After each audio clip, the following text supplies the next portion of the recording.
Na kushukuru kuna nguzo tatu. Nguzo ya kwanza, i'tirafu al-'abd bin-ni'ma,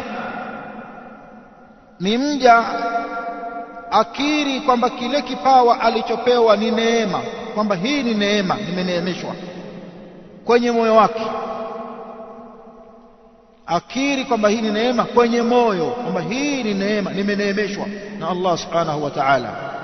Allah anasema wama bikum min ni'matin famin Allah, hamna nyinyi neema yoyote ila neema hiyo yatoka kwa Allah subhanahu wa ta'ala.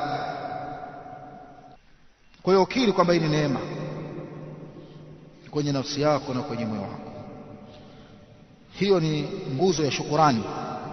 Na imekuja hadithi ya Abdullah ibn Abbas aliyotaja al-Imam Muslim rahimahullah, anasema mutira an-nasu ala ahdi rasulillah, watu waliletewa mvua zama za Mtume sallallahu alaihi wasallam.